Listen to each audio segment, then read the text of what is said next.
Hi, I'm Dominique from Jobber. Let's go over how to edit a job. On a job, click Edit.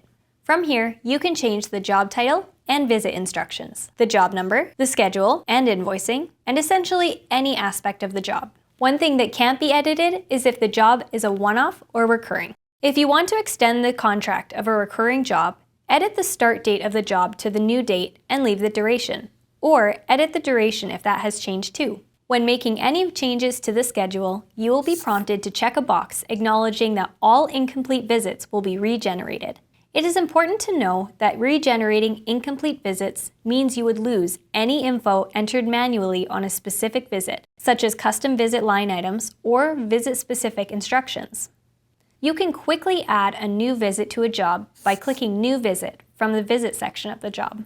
This is great if the customer requests an additional appointment or if the job just takes longer than expected.